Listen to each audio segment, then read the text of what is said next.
हिंदुस्तानी नज़ात बरतानवी साबिक वज़ीर आज़म ऋषि सोनाक अपनी अहलिया अक्षिता मूर्ति के साथ बेंगलुरु के एक कॉफ़ी शॉप में नजर आई। जनूबी बेंगलुरु के एक कॉफ़ी शॉप में वो दोनों एक टेबल पर बैठे हुए कॉफ़ी पीते देखे गए, जिसे देखकर वहां मौजूद लोग हैरान रह गए।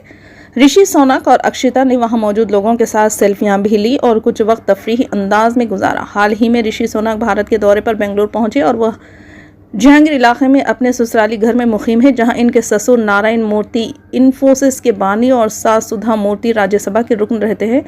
इससे कबल इन्होंने नंजनगढ़ में वाक़े श्री रघुवेंद्र स्वामी मठ का भी दौरा किया। वाज़ेह है कि ऋषि सोनाक 2022 से 2024 तक बरतानिया के वज़ीर आज़म रहे और हालिया इंतखाबात में इनकी जमात पार्टी को शिकस्त का सामना करना पड़ा।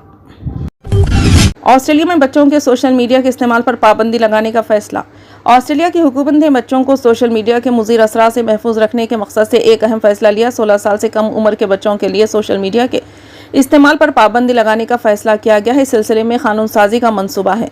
जुमेरात को इस फैसले की जानकारी देते हुए ऑस्ट्रेलियाई वज़ीर आज़म एंथनी ने कहा कि फेसबुक और टिकटॉक जैसे प्लेटफॉर्म के मुज़िर असरात से हमारे बच्चों को काफ़ी नुकसान पहुंच रहा है। उन्होंने कहा कि अगर रेगुलेटर्स को पता चला कि नौजवान यूजर्स इस कानून की खिलाफ वर्जी कर रहे हैं तो इसके लिए टेक जॉइंट को जिम्मेदार ठहराया जाएगा और इन पर भारी जुर्माना भी आयद किया जाएगा। ऑस्ट्रेलियाई वज़ीर आज़म के इस फैसले पर फेसबुक और इंस्टाग्राम की बुनियादी कंपनियां मीटा ने कहा है कि वो हुकूमत के जरिए नाफिज की जाने वाली इस कानून का एहतराम करेगी, लेकिन मीटा की सेफ्टी हेड इंडिगो डिविस ने कहा है कि ऑस्ट्रेलिया को इस बारे में ध्यान से सोचना चाहिए कि पाबंदी को कैसे नाफिज किया जाएगा।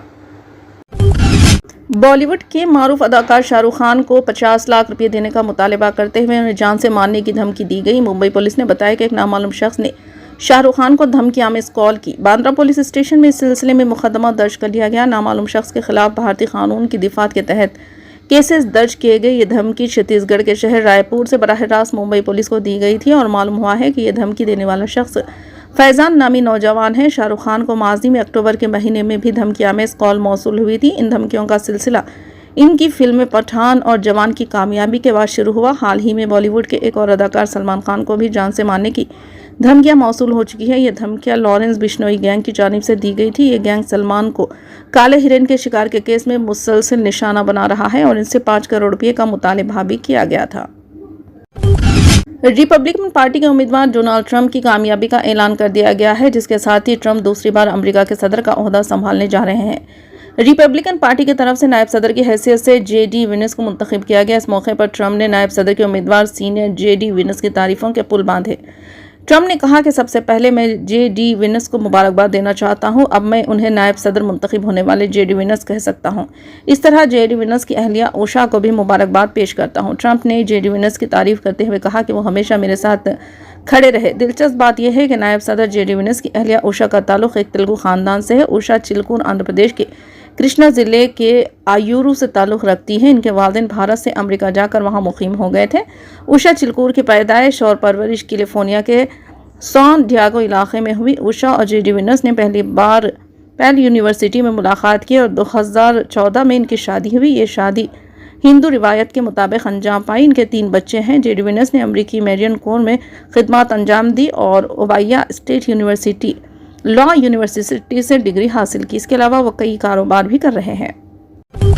सुप्रीम कोर्ट ने कहा कि किसी तालीमी इदारे का अखिलियती दर्जा इसलिए ख़त्म नहीं होगा कि पार्लियामेंट ने इस इदारे को कंट्रोल या इसके निगरानी के लिए कोई कानून बनाया है या इदारा गैर अखिलियती अफराद के जरिए चलाया जा रहा है। सुप्रीम कोर्ट ने जुमा को अलीगढ़ मुस्लिम यूनिवर्सिटी के अखिलियती दर्जे पर फैसला सुनाते हुए इसे बरकरार रखने का ऐलान किया। चीफ जस्टिस ऑफ इंडिया समेत 7 जजों की बेंच ने इस केस का फैसला 3-4 के अक्सरियती वोट से सुनाया। NDTV रिपोर्ट के मुताबिक chief justice of India DY Chandrachud की सरबराही में कायम आईनी बेंच, जिसमें justice Sanjiv Khanna, justice Suryakant, justice JP Pardiwala, justice Dipankar Datta, justice Manoj Mishra और जस्टिस सतीश चंद्र शर्मा शामिल हैं, ने 1968 के एस अजीज पाशा बनाम यूनियन ऑफ इंडिया फैसले को कालादम करार देते हुए जिसमें कहा गया था कि पार्लिमानी कानून के जरिए अलीगढ़ मुस्लिम यूनिवर्सिटी का अखिलियती दर्जा ख़त्म हो चुका है। अदालत अपने फैसले में कहा कि इस अजीज़ पाशा किसी का यह नज़रिया को कानून नाफिज करने से अक़लियती हैसियत से ख़त्म हो जाती है। अब ये आज के फैसले के मुताबिक तय किया जाएगा कि आया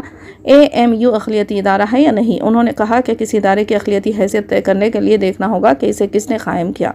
अदालत ने वजाहत की कि अदालत को इदारे के क़याम के असल बुनियाद पर गौर करना होगा और देखना होगा कि इसके क़याम के पीछे किसका जहन था।